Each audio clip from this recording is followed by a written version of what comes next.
have them. Can you guys send her the survey and say to fill out? Cool. I don't think she got it from last week. That's true. Okay, yeah, you can probably just do that. Great. So today we're going to talk about data collection, which is so fun. So with data collection, you guys at West Campus have been pretty lucky with having Catalyst. Those of you who are second semesters who use paper data might remember how hectic it could get. But with Catalyst, it ends up being pretty straightforward. Yeah. So the importance of data collection, it helps determine future directions of interventions. So when you move into a clinic setting where your BCBA might not always be there to observe, being able to look at your data can help them determine what to do with future directions with the clients. So it can help them determine if an intervention is ineffective. So they might see the data showing that that they are consistently responding incorrectly, they're not making any progress, or maybe even they're losing skill acquisition. So in those cases, that they will change interventions to be better. It can also show that an intervention is effective. So you guys might see this a lot at West Campus, either way. So if your child's responding correctly a lot, you can see that there's skill acquisition, they're making progress. If it's the other way, they're not responding correctly, your program specialist might step in and make alterations to the interventions. So one important aspect to data collection is operational definitions. Does anyone know what this means? No? Okay, cool. Oh, yeah? It's just like, how would you, like, the definition of an action so that, like, everyone has the same idea, like, what is the definition of chewing? Yeah, exactly. Exactly what you said. So it's an accurate and clear definition that describes the target behavior in observable terms. So like you mentioned, rather than saying he chews, you're going to specifically describe what chewing looks like so that anyone who engages with this child can know exactly what chewing is going to look like so they can report data on it accurately. We're going to go over some examples, so it might be a little more clear when we do that. But it's described in thorough, detailed terms so that anyone can read the definition and know exactly what the target behavior is. Does everyone have the notes on that? Okay. So why it's important? It ensures that every technician is targeting the same behavior. So if we kept it super vague and we just said, whenever the child hits, that might not be clear for one person versus another person. So by having a clear definition, we can make sure that every technician is going to take data the exact same way. And with that, you're going to facilitate reliable data collection. So if everyone has the same idea of what a behavior should look like, everyone's going to take data correctly on it. So we're going to practice with some good versus bad operational definitions. So I'm going to show both definitions, give you guys a minute, and then we'll do hands for which one you guys think is better. Okay, so operational definition for aggression. Any instance in which the child hits versus any instance in which the child uses an open or closed fist to make forceful contact with another child or technician's body. This one's kind of a giveaway, so we'll see. All right, so raise your hand if number one is a good definition. All right, what about number two? Okay, why? Why is number one not a good definition? Number one is just very vague, and it can include a bunch of different kinds of, I guess, like, something that could be considered hitting when it's really not, or something that's intentional or not. Then the second one is just more descriptive and detailed, so then you know exactly when to mark it as hitting. Yeah, exactly. So one technician might have this idea of hitting as a closed fist with a lot of forceful contact, while another one might think it's simply placing someone's hand on your shoulder. So having those different viewpoints of aggression is something to consider and why you'd want to have an operational definition to make sure every tech has the same view of it. So again, we went over those two, why one's bad, one's good. So for climbing, when the child has one or both feet placed on an elevated surface that is not intended for climbing, versus when the child climbs on top of objects or tables. Okay, so who's for the first definition? Okay, cool. And then who's for the second? Okay, so what about the first makes it better than the second definition? Yeah. It is just more detailed. It says like one or both feet. Some people might consider climbing just like both feet off the ground. Yeah, and then another important distinction is that the not intended for climbing. So someone might, if you don't have that in the definition, someone might record data for a child who climbs onto a ladder or onto another surface that they should be climbing onto. So making sure you distinguish between when it's appropriate to climb and when it's not appropriate to climb is important. Okay, so our operational definition is clear for everyone. Okay. So Interobserver Agreement is another really important aspect to data collection. And what it means is it's agreement between observations of 2 or more independent observers. So basically, you and another technician, you and your program specialist, 2 program specialists, just 2 independent observers watching the same actions at the same time and recording data. And you have Interobserver Agreement if the data matches up. So it's a method used to ensure that individuals are recording data accurately. So you want to make sure that if your program specialist comes into the booth, they want to check to see how you're collecting data. They may collect data at the same time to see if you guys have the same viewpoints and way of collecting data about the behavior they're looking at. So an example of Interobserver Agreement would be both observers recording a plus or correct on trial 3 of imitation when the child did engage in the right response. So it's just recording data the exact same way, basically. So ways to obtain IOA. So having 2 technicians take data at the same time, so just having 2 people present in that moment watching the child. Another method is recording a video of a session, taking data while watching the video later on, and then comparing it to the original data collector's data. So this might happen a lot for you guys at West Campus. Your program specialist might set up a camera and then view that video later on that night and then compare their data the next day. One benefit to that is that you guys can both go back through the video, watch the different behaviors, and determine where the discrepancies were. So there's also direct versus indirect measurement. So this is 2 different methods to gain information on behavior. The first one is indirect measurement. So indirect measurement is when you obtain information regarding a behavior without actually observing it. So you're going to find other methods to gain information about this behavior. You're not going to be watching the child engaging in the behavior. Instead, you're going to rely on other people's viewpoints, memories, etc. to gather information about the child. So some examples of this include interviewing the client or parent, family member, teacher about the behavior of interest. So you'll sit down with them, you'll ask them questions about what the child's doing, gain information that way. Or surveys and questionnaires. So this is another method where you can have a survey where they're rating the behavior on a scale of 1 to 5, and you send it home with the family and they can fill it out there. So you might ask questions about problem behaviors. So you could ask, what types of problem behaviors does the client engage in? What situations tend to evoke this problem behavior? So you're kind of asking for the viewpoint of the parent or teacher. You can also have these interviews with the client if they are verbal. You might also ask about skills. So what are some of the child's strengths? Are they able to communicate their wants and needs? So just kind of trying to gauge what the child's good at, what they're excelling at. And then on the flip side, what are some of their deficits? So what are areas that they need improvement on that parents would like to see you work on? And then you can ask about reinforcers and other things. Reinforcers, it's always nice to ask what the child likes. Do they like socials? Do they like playing with other children? Are they interested in adults? You can ask a variety of questions. But basically with indirect measurements, you're either going to do a survey, a questionnaire, or an interview, and you're just going to ask about their viewpoint of the behavior, their observations, and you're not going to directly observe it. So there are some pros to it. It's easy and quick to administer, so especially if you're doing like a survey where you just send it home, you don't have to sit there and talk with them. You can just send them a survey home, you get it back, and then you score it. Even with an interview, it's pretty easy. You're just talking with the parent. You don't have to deal with the child's problem behavior or assess their behavior in the moment. Instead, you're just kind of gathering information in an easier way. You can also determine if the interviewee is willing to be involved in the intervention. So if you are interviewing mom and you're asking about the problem behaviors, you can ask how willing they are to implement your interventions at home. So you can gain information not only about the child, but also about how involved you can get the parents or teachers to be. There also are some cons though. So you can get inaccurate accounts of behavior.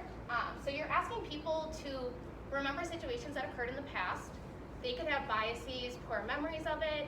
If they're the function of the behavior, so maybe the child always flops because mom gives attention. Mom might not recognize it that way, so she might not be able to explain it in those terms. So you're gonna have to make inferences based on the data obtained. So these interviews are usually conducted with people who don't have an ABA background, so they don't talk about behavior the way that we might. So you're gonna gather all this little information with every single question, and you're gonna have to compile it all into a hypothesis. So it can be kind of hard to determine what the function is just based off of information, especially from people who might not talk about behavior the way that we do. Okay, any questions on indirect measurement? Cool. This isn't something we ever do at West Campus. We're usually doing direct measurement, which is when the practitioner is directly observing the behavior of interest. So examples can include ABC data, whole interval data, partial interval data. So all these instances where you are in the moment watching the child and you're directly observing what they're doing, and you're analyzing behavior from your viewpoint. So there's some obvious pros to this. You get a concrete record of what is observed.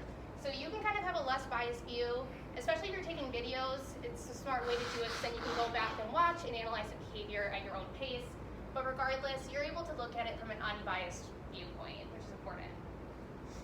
It provides information on antecedents, behaviors, and consequences. So like I talked about with the indirect measurement, when you're talking to people who don't have ABA experience, it might be hard for them to analyze behavior in this method. But when you're able to observe it yourself, it's easier for you to kind of put it into that contingency box of what happened directly before, what happened with the behavior, and then what happened after. And then you can observe topography of behavior. So this kind of refers back to like operational definitions. So mom might say, yeah, he's aggressive. But you might not really know what aggressive means from mom's viewpoint. When you're able to observe it yourself, you can see exactly what the behavior looks like, know exactly what to expect, and how to intervene on it in the future. There are also some cons, so it is time consuming. BCBAs typically are the ones doing the observations. They have a caseload of around 10 kids, so it's very hard to plan all these observations, to be able to sit with the kid long enough to gain reliable data. So it can be time consuming, but it typically is more reliable and more valid. Okay.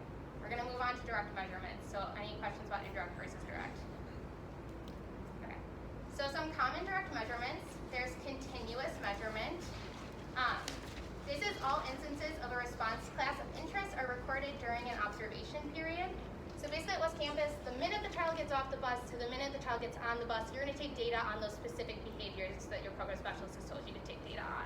So every instance of the child engaging in that behavior, you'll take data on it. So one method is ABC data. Has anyone taken ABC data? You have? Cool. It's not a lot of people. Okay. So this involves reporting information on the immediate events that occurred prior to and after the target behavior. So when the target behavior occurs, the observer will write down what happened directly before the behavior, what the behavior was, and what happened directly after the behavior. So basically you're just trying to gain information on what the function of the behavior is. So you're looking at what caused the behavior to happen, what did the behavior look like, and then what was the consequence of the behavior. It's good to use when you want to know why the behavior is occurring. So if your child's engaging in a bunch of problem behavior and you have no idea why, starting with ABC data is usually a good method. You can kind of figure out what's the common occurrences, what are the common antecedents, common consequences, and figure it out from there. So there's two different methods that people typically use. So here's one example of a form. In this one, they have the predetermined antecedents, behaviors, and consequences written out. So if you were taking this data, you would just circle whatever happened in that moment. And then at the end of the day, your BCBA or program specialist would go through the data and try to see what are the most common things that are occurring. The other method is a little more independent. It's usually just a blank sheet, and that way you can write out details about what happened. It allows you more kind of say in describing the antecedents, behaviors, and consequences. Okay, any questions on ABC before I move on? Okay, so event recording, this is something that some of you guys might be doing at West Campus already. During each session, the tech will tally the exact number of times that a target behavior occurred. So basically, if the behavior is flopping, every time the child flops, I'm just going to write a single tally down. I'm not going to write anything about antecedents, consequences, anything else, I'm just going to tally. So it's good to use when you want to know how often a behavior is occurring within a session. So if you're only concerned with how often they're doing it, you're not concerned with what's causing it, the duration of it, any of that, you could just use something as simple as event reporting. So at West Campus, sometimes people will do this during during group instruction. So when you go to the group room to do table work, sometimes they'll tally how often the child's engaging with the demands and how often they're avoiding the demands, something like that. So limitations is it's hard to keep track of high frequency behaviors, so it's probably not a good method to use if the behavior's high frequency. So if you think of headbanging, for example, those kids that headbang like 5 times within 1 second, it's really hard to keep count of what they're doing. So frequency is kind of better for those behaviors that are at moderate or lower frequency. With duration, it's the time from the start of the response to the end of the response. So basically, how long is the child engaging in this behavior? And obviously, you're going to use this when you want to know how long a child's engaging in a behavior. So you can use it for a variety of different behaviors, though. So you can do it for on-task behaviors. So if you're interested in how long your child's sitting in their seat or staying in their booth, those are good methods to use time, because that way you kind of have a general idea of how long or how short of a time they're doing something. But you can also use it for problem behaviors, which I bet a few of you guys have done this for flopping.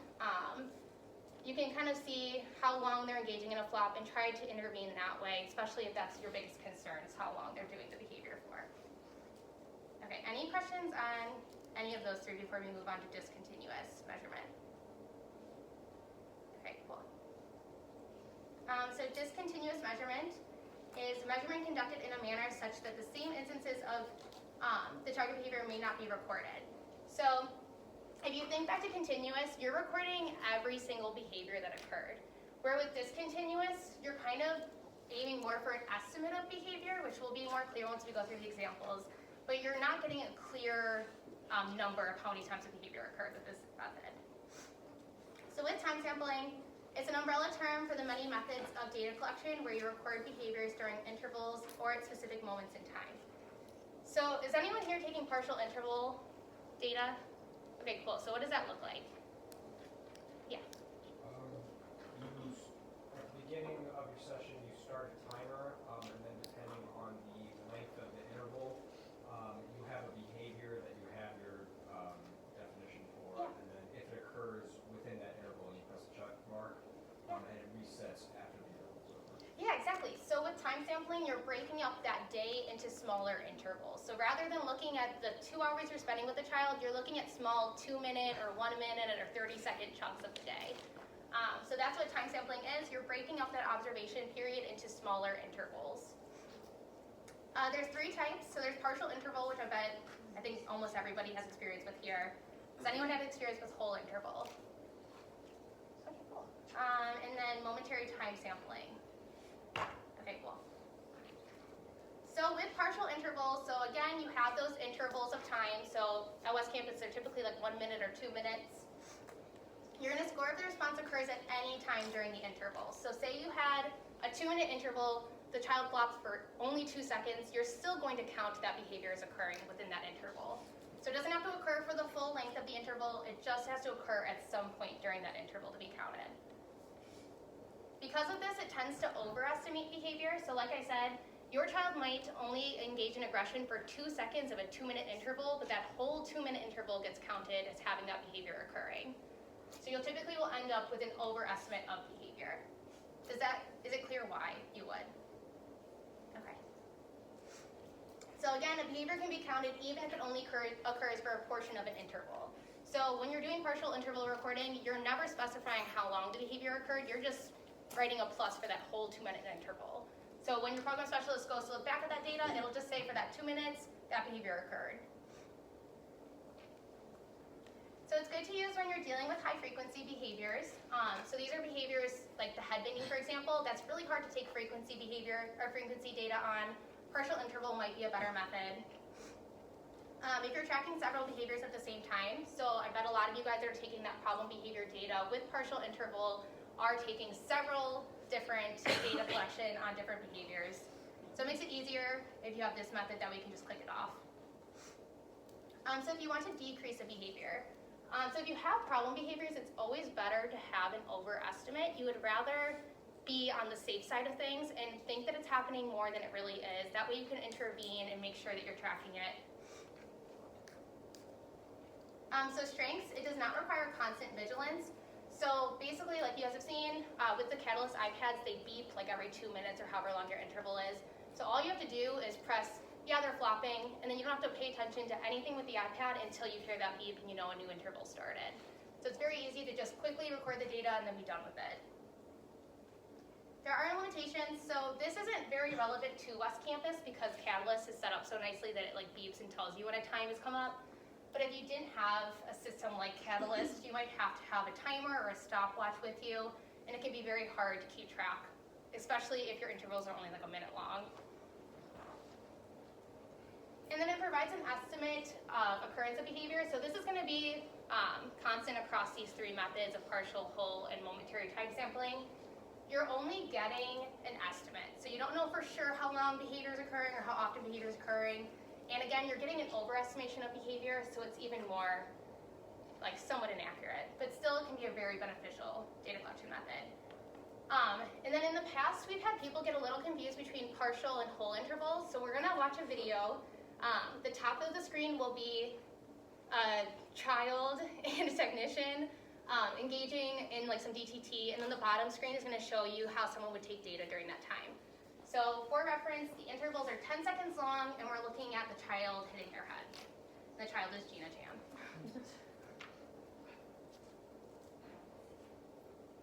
This is not the one you're in. And my computer's going to freak out, so give me like 1 second.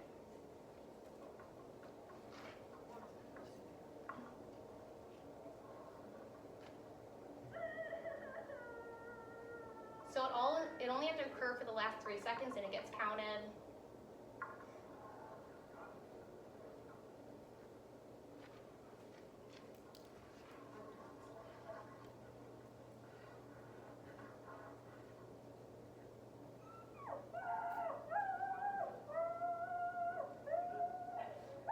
And you can see with the constant vigilance, all she has to do is write it a single time. She doesn't have to pay attention until the next interval. Gina's also a really good actress.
Again, you don't have to have constant vigilance.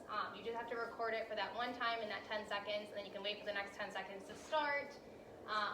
Yeah, it's a pretty easy method to use, especially, as you can see, she's headbanging in that. Counting frequency for that would be very difficult. Analyzing every single instance of her hitting her head would be very difficult.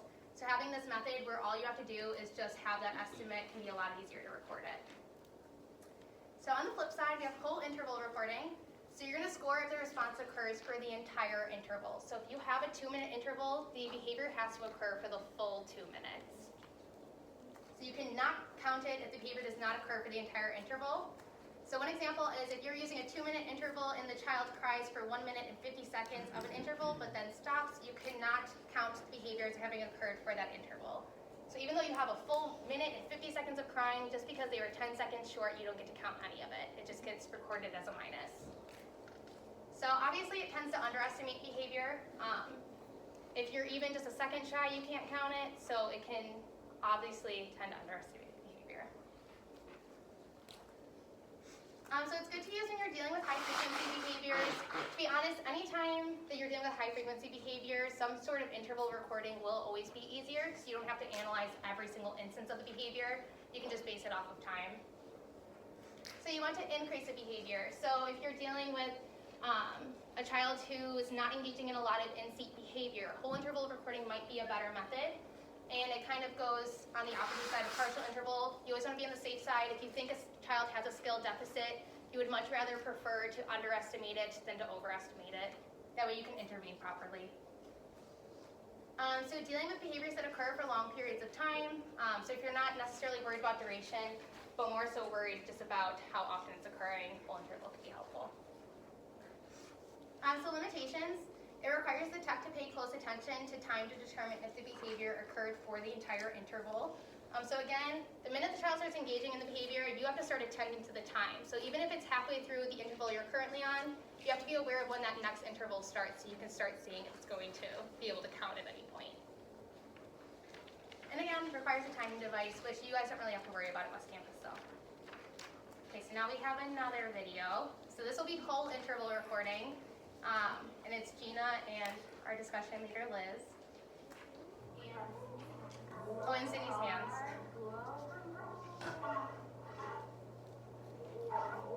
So again, it's intervals of 10 seconds. She has to be headbanging for the full 10 seconds for it to count.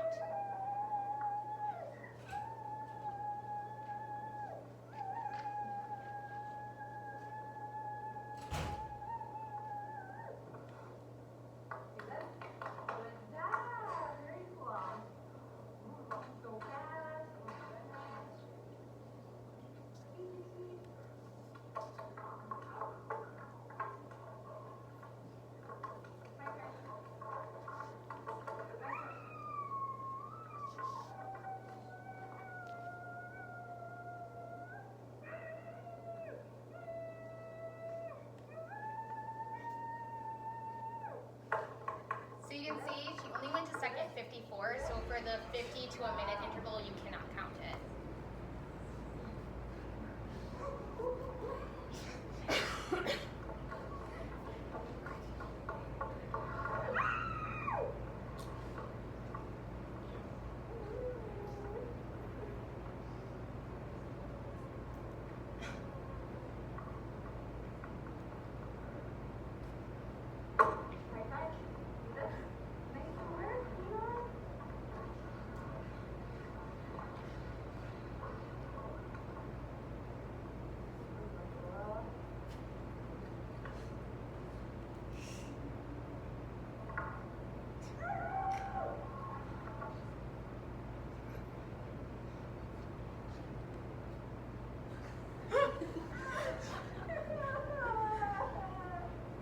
That was some behind the camera attempted communication.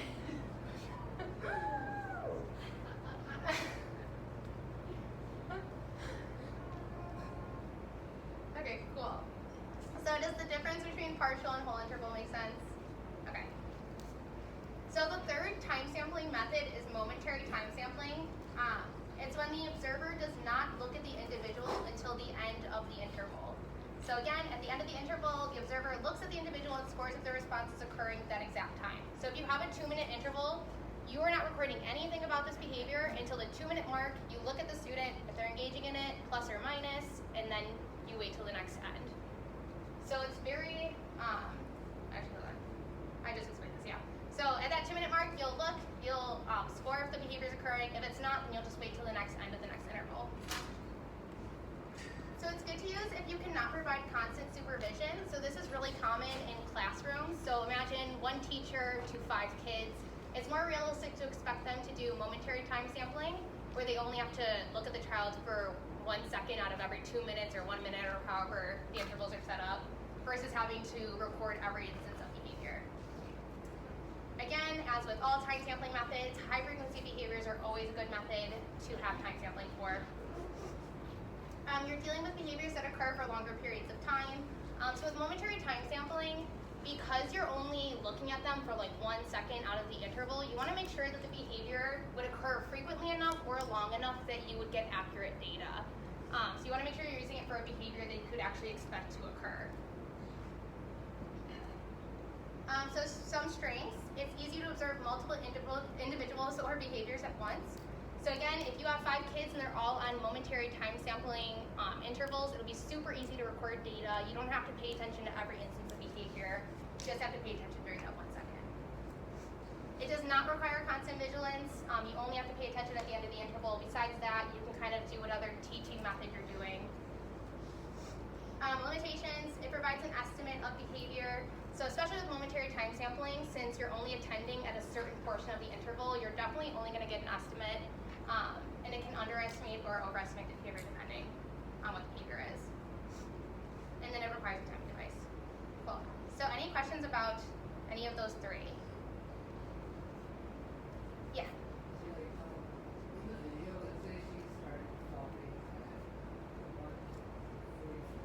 Okay.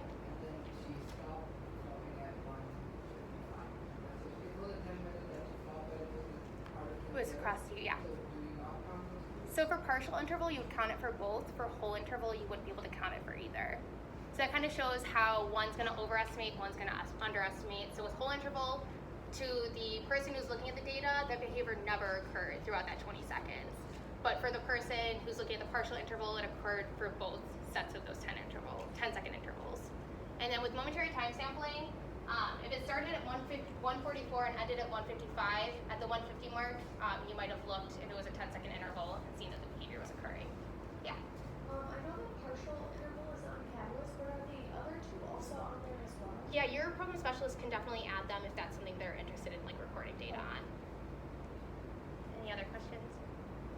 ABC is also something that you guys will get experience taking data with in a few weeks. So we'll do that both on Catalyst and on paper data. And you guys should be getting experience this week with partial interval recording during group time. So just another summary, you have data collection methods of direct and indirect. With direct measurements, you have continuous and discontinuous. So if you guys remember, continuous is when you are looking at every single instance of behavior. So that's your frequency, your duration recording. You're counting every single behavior that occurs. So that's event recording, duration, ABC data. And then with discontinuous, it's when you're getting that estimate of behavior. So you're breaking the whole day up into intervals, and you're getting an estimate based on those intervals. And then with indirect, you have like the interviews, the questionnaires, and the surveys. Okay, so we're going to go through a few case examples. We gave you guys whiteboards. You guys can talk with each other. What we want you to do is it's going to be a multiple choice. So there'll be 4 options. You guys can talk about which method is the correct method and then determine why the other 3 are not correct. So you can go through your guided notes and kind of figure out what makes one method better than others. So you guys can pair up whenever you guys are ready. But the first one is you are working one-on-one with a 3-year-old named Addie. About every 2 minutes, Addie will engage in hand buffing. It usually lasts an average of 2 seconds. What data collection method should you use?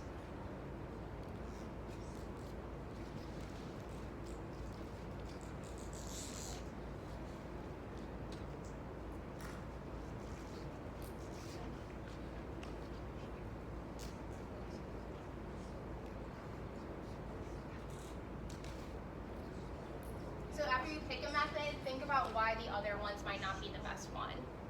And to be honest, that might also help you kind of think through it.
of you guys put B?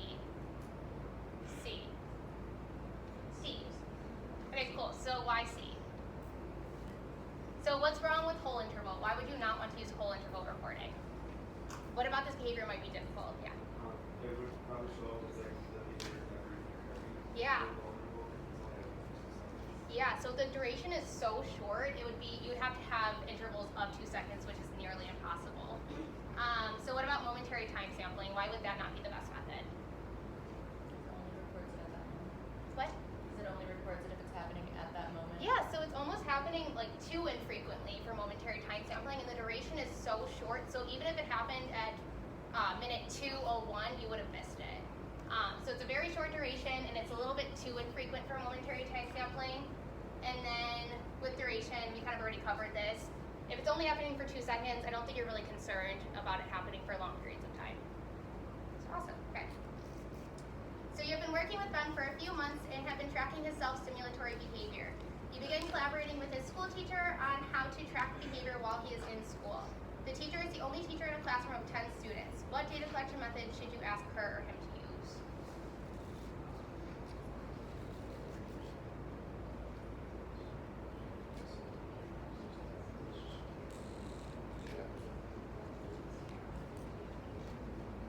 Also, C is kind of a throwaway, so we didn't even go over it, it's my bad.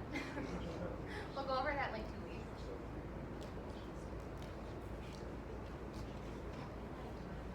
Okay, I feel like everyone's got a pretty good idea of this one. So A, B, C, D. Okay, cool. Yep, so momentary time sampling, and this one's pretty straightforward. So it's just, you can't expect a teacher for every interval to know if the child engaged in that behavior. They have 10 or 9 other students to pay attention to. They can't be closely watching one single student the entire day. So you want to know how well your student Michael is doing well in group instruction. You are especially curious about how often Michael does or does not follow a demand the teacher gives. You are planning to observe group time this Friday. What data collection method should you use?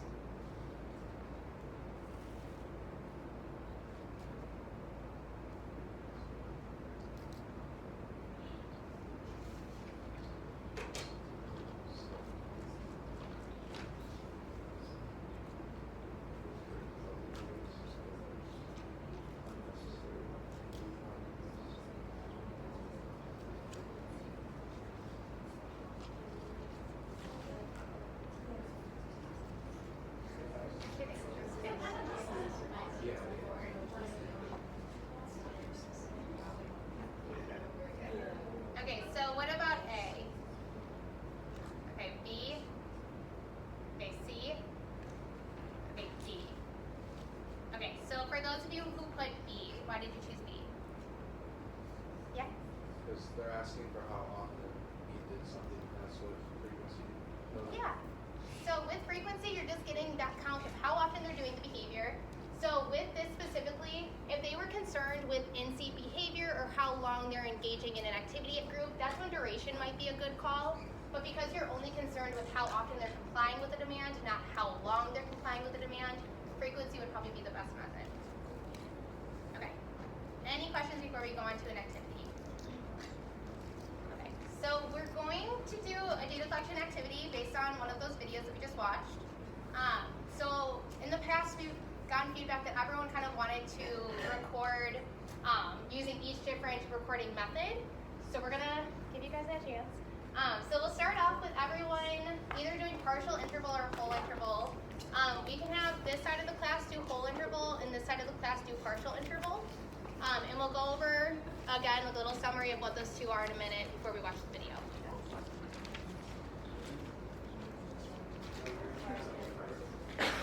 Sorry, what? I would disagree with you. Oh yeah, no.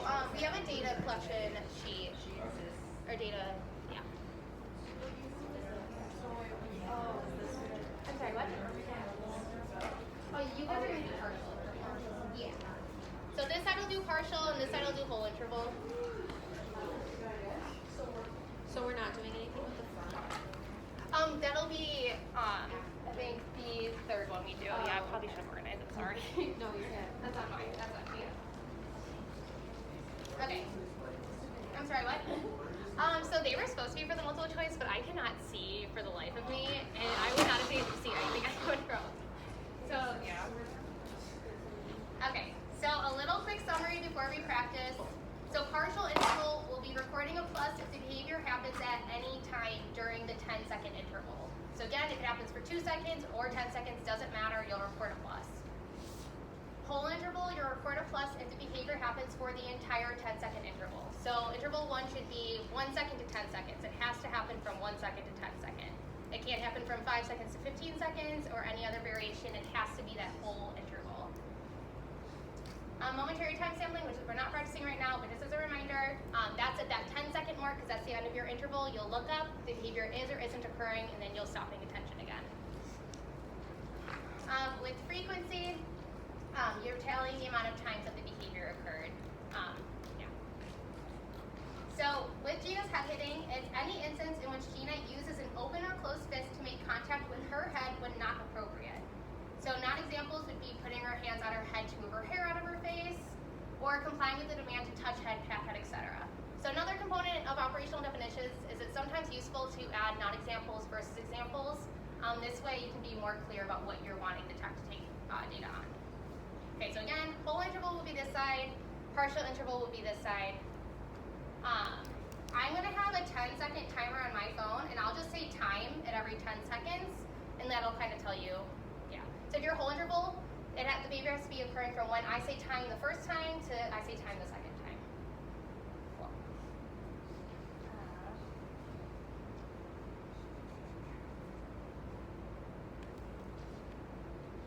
Okay, is everyone ready? Okay, go.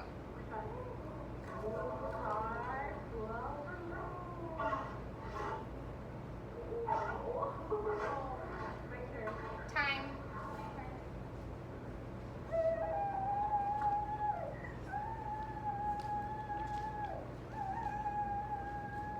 Time. Time. Time.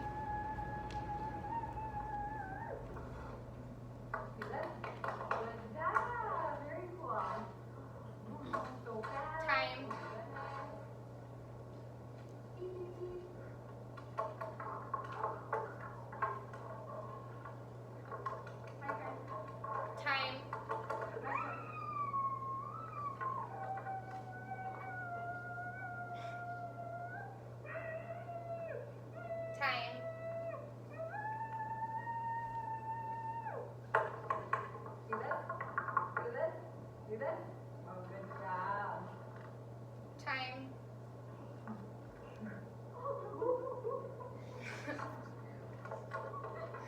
Sorry, Liz. Time.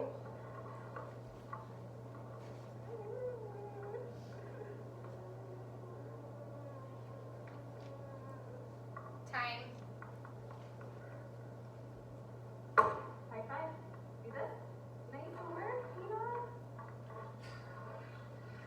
Time.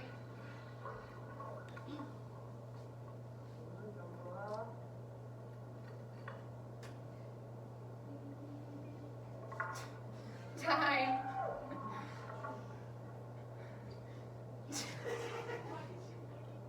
I was trying to tell her something. Time. She has to stop pretending to what I'm saying. Time. Alright, yeah. Okay, cool. So we'll save discussion for the end, and we'll move on to the next recording method, which will be momentary time sampling. So with this one, every single time I say time, you'll look for a quick second, see if she's doing it or not, and you'll stop attending. You can obviously watch the video the whole time, but you're only recording at the time that I say time, because that'll be the end of your interval. Okay, is everyone on the page that has the momentary time sampling? Okay, ready? Okay. Which one?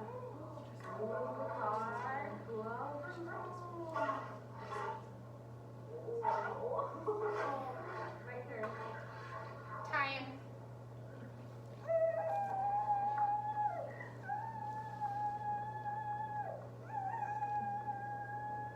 Time.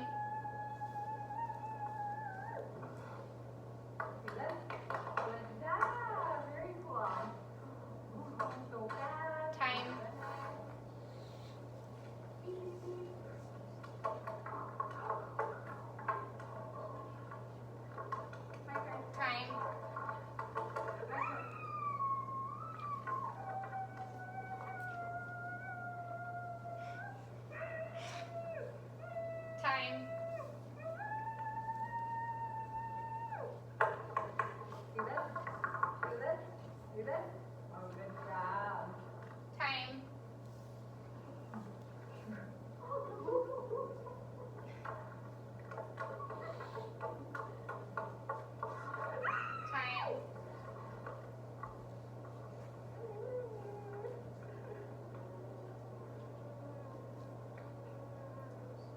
Time.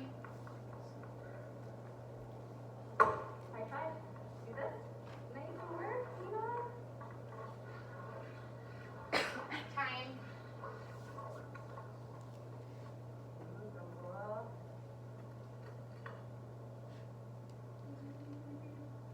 Time.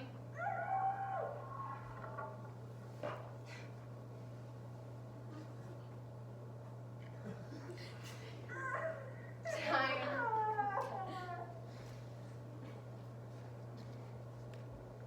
I'm so sorry, I have to watch this like 6 times. Time. That should be the last. Okay, cool. Luckily that's the last time I have to say time, because the next one's frequency. Okay, so with frequency, I mean, I guess you guys probably already know that I'm kind of setting you up for failure, because she does hit her head very quickly. But with frequency, you're supposed to count every single time she hits her head. Try to do it as accurately as you can. It's kind of interesting at the end when we talk about everyone's different results to see how varied it can be, even though you guys are watching the same video. So the frequency should be the first page. Is everyone ready? So we're just taking like tallies? Yeah, just or every time she crosses, hits her not- head, you tally. Every head hit. Yep. Whoa. Yeah. So this will kind of show the purpose of using time sampling for those high frequency behaviors. It tends to be easier. So I'm sorry, but here we go. Which one? Hard, slow, and roll. Right there.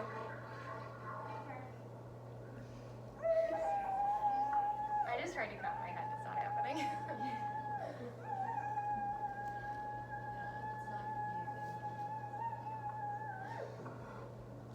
Do this. Yeah, very slow. So fast. Honestly, you could probably just take estimates on like the big outburst she has. My turn. My turn.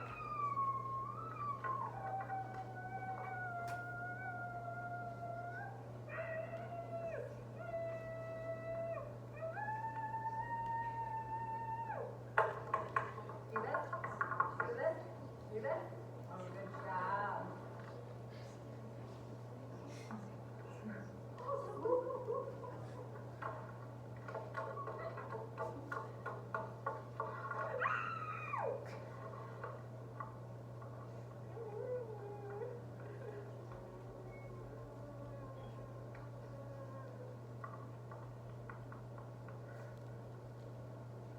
High five.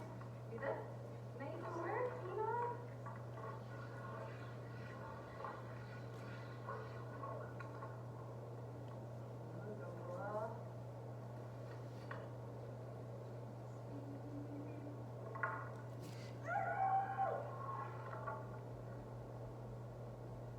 These ones are kind of easier to count.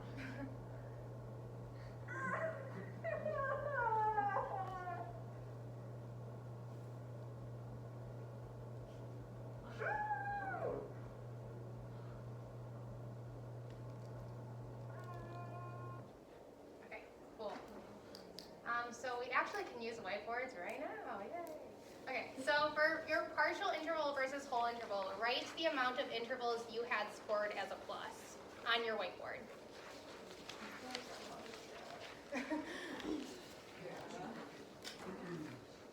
Wait, what? So for your whole interval, just write the number of intervals you had recorded a plus for on your whiteboard. For a whole interval? For a whole interval, yeah. And then for this set, it'll be your partial interval.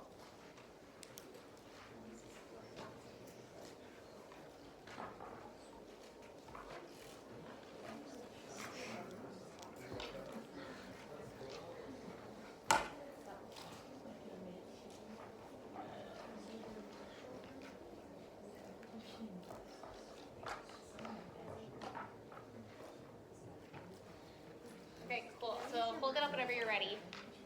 Just curious about. Oh my gosh, that's so cool. Okay, let me see this side. Okay, cool. So this one's a little bit varied. There's a mix between 8 through 10. I'm pretty sure it was 8 intervals, if I'm remembering correctly. Oh no, partial was 10. Sorry. Partial was 10. Whole was 5 though, so that's really cool. So So because those are longer durations, if you're using 10 seconds, maybe whole was the more accurate one for that. So for whole intervals, so from this side, what were some pros to taking it? What did you like about taking whole interval? That it was really simple to like move on with an interval if I noticed like literally if there was 1 second in which behavior wasn't occurring. I was like, okay, I can move on. Yeah, so like if I say time, there's even just 1 second, you know, you don't even have to count it. So that makes it definitely easier. Is there any other pros? Okay, what about cons? We have to be observing the behavior for the entire time. Yeah, so you can't take your eyes off the kid really when you're doing whole interval, especially if the behavior is occurring at that 1 second, you have to watch that whole interval. And if you don't have someone there saying time, you might also have to be looking at a timer. So it can be kind of difficult when you're juggling all those things at the same time. So like, Sorry, go ahead. like there's one point in which he was head banging and then she goes like this really quick and then continues head banging and I didn't know whether to count as. I would probably count it. It's a very quick stop, and it's mostly continuous. But that also can depend on your program specialist. But I would most likely assume that they would count it still. So what about partial interval? What were the pros of doing that? So what did you like about doing it? Yeah. Like it just had to occur at any time, so you didn't really have to. Like yeah. Yeah, so it's kind of similar to them. Like if you get through the 2 second mark and they're not doing it, you don't have to record it. All you guys have to do is see it one time during that interval. You can record it and stop paying attention until the next interval occurs. Any other pros? Yeah. Oh, never mind. I was gonna say. Oh, well, you can say con. I'll do that one next. So what is a con then?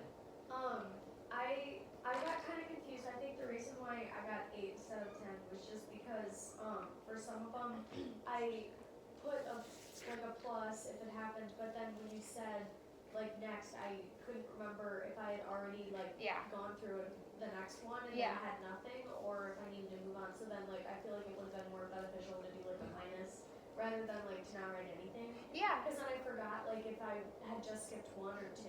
Yeah, so that's a good method to use, especially if you're doing paper data. It can kind of be like a personal thing. I don't think anyone would ever have a problem with you recording a minus. And that also definitely helps you keep track. When the intervals are only 10 seconds, it can be very hard to stay on top of it. I think it's rare to have interval recording that's that short of duration, but it also kind of depends on the behavior. Any other cons? Okay, cool. So you guys can go ahead and write what you guys had for momentary time sampling. So however many intervals you had recorded a plus for.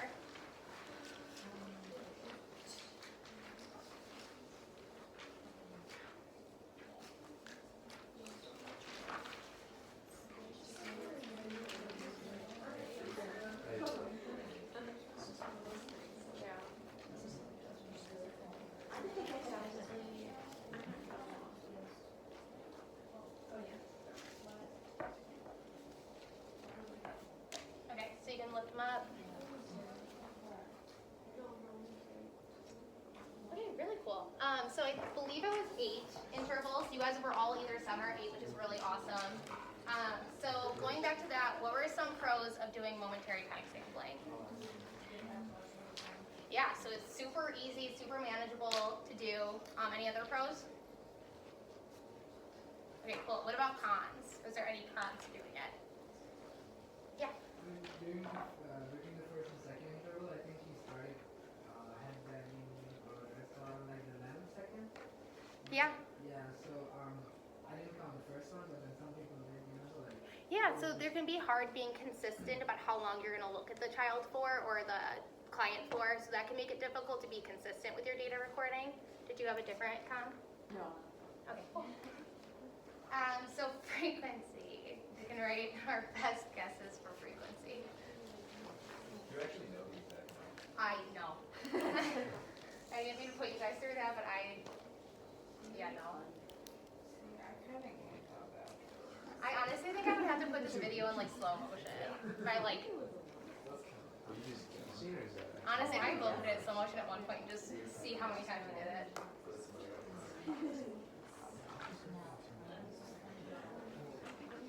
Okay, you put it up.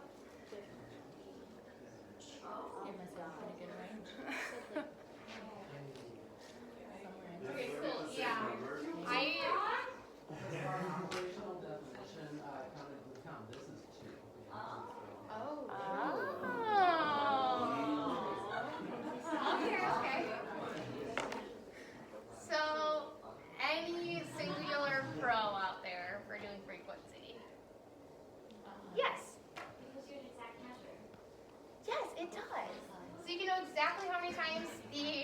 occurred, you're not worrying about an estimate, so you're not worrying about underestimating or overestimating behavior. In this video, you probably are, but if you're using frequency in general, you're not. What were the many cons in this specific example? Yes, go ahead. I just thought another one. Another so pro? You guys could have the same number, but it doesn't mean that you counted every single one the same. Yeah. So like, just because you have the same number doesn't mean you're both really like accurate. So you both could do some, or I counted this one, but you counted that one, but we both had one. Yeah, so you're like with partial interval, because you're breaking it up into intervals, you can go back exactly to that specific interval and see if you had IOA on it. But with frequency, since you're relying on an overall number, you can't kind of see where the discrepancies are. So that can kind of get confusing. Any other cons? So would you rather use frequency recording for a low frequency behavior or a high frequency behavior? Low. Yeah, definitely. And if it is high frequency, one that doesn't happen back to back might also be helpful. When Gina's is literally nonstop for like 3 seconds, it can be very hard. So what were some other behaviors that we could have recorded of Gina's? So what other behaviors were you saying? Yeah. Underlining. Yeah, so she was crying a lot. That could have been a good one to do. So if you wanted to record both crying and head hitting, what kind of data collection do you think would be best? So you're recording multiple behaviors. Yeah, so partial interval would probably be easiest. It'll be very easy to get those both out of the way. If you try to do whole interval and you have to attend to both her screaming and her hitting her head, it could be very difficult, get very tricky. Yeah. And then, okay, so what was everyone's favorite method? You can write this on the board actually, because it'll be hard to. So you can write your favorite and your least favorite. For this specific.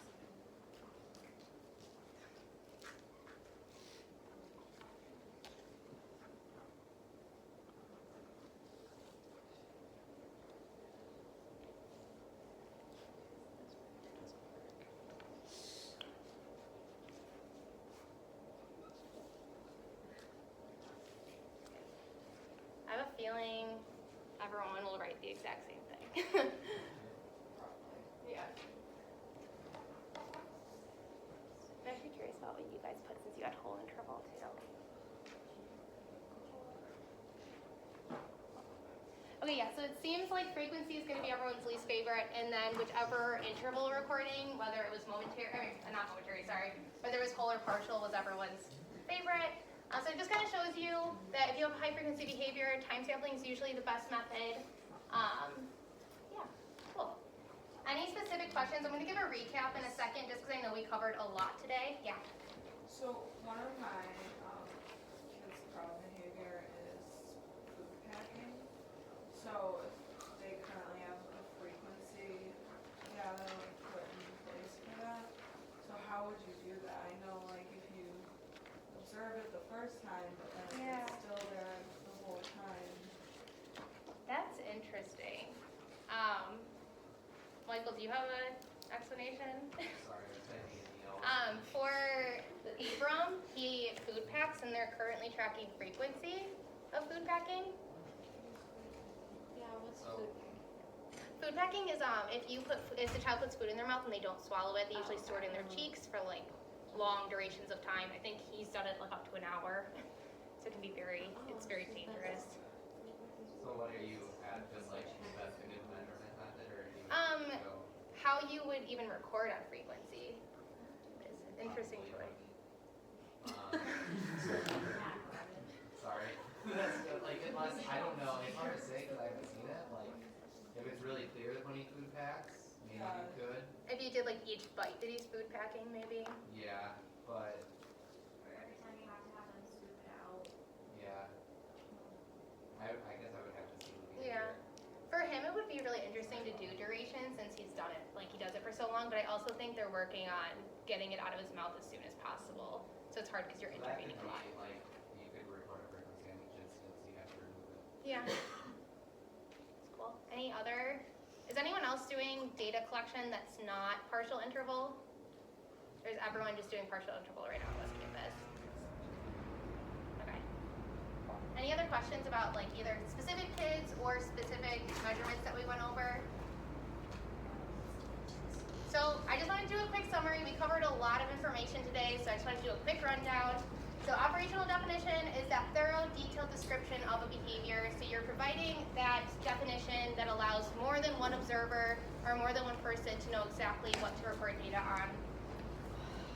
Operational definitions are super beneficial for IOA. So that's when you have two people recording the exact same data, so they're viewing events the same way and recording data accurately. Continuous measurement is collecting data on every single instance of behavior. So every single time Gina heads, you're going to record some kind of data on it. So that includes ABC data. So that's when you're writing about antecedents, behaviors, and consequences. Frequency, so what you guys just did, tallying. So that's also known as event reporting. Duration, so how long someone's engaging in a behavior. And then on the opposite side, you have discontinuous measurement. So that's when you might not record data in every single instance. So with that partial interval, whole interval, and momentary time sampling, all you're concerned about is an estimate of the behavior. You're not concerned about recording data on every single instance of behavior. Okay, so is there anything else? Everyone feels good? Okay, cool. References, woo-hoo. All right, we can do quiz. I'll give you guys a minute to look through the packet. I just feel like we covered a lot of info, so if you guys just want a second to just go through your guided notes. Yeah, so the data collection activity will count as 5 points for participation, so make sure to turn it in. One other quick announcement for next class, right? Yes. For next class, you have to bring your laptop and you have to have Excel downloaded onto your laptop before coming to class. Excel is free Okay, talk through to us. through Western. I cannot afford a computer that has that much storage. Okay. I think, yeah, There's you like an can, online version of Excel. yeah, I think if you go to, I think Google has, like Google Excel, would that be the same thing? It doesn't work the same way with Or if you go to Outlook, so when you're on like the page where you pick like what app you're going to use, you should be able to, I can do it online. yeah, you should be able to pick Excel. Okay. Yeah, we're going to be doing graphing, so it's really important to have your laptops charged because it doesn't look like there's a ton of outlets in here. And yeah, just make sure you have Excel downloaded. Yeah. Are you copying everything? Yeah, I was very upset that we have to I promise we are definitely looking at your guys' feedback. So we did decide when we do activities we'll be counting those points. I did. I just took a lot of time and I was so proud of it, and then I just had to throw it away. Here, I can collect them, I'm sorry. I really did. Oh, this. I feel like it was like beneficial. Does anyone else have that? Yeah, I didn't even think about it when I was like kind of looking about it. I'm like, yeah, they could just keep it for their own purpose. Is this still going? So any activity. Oh, hopefully, is this gonna go on? Can I stop this? Yeah.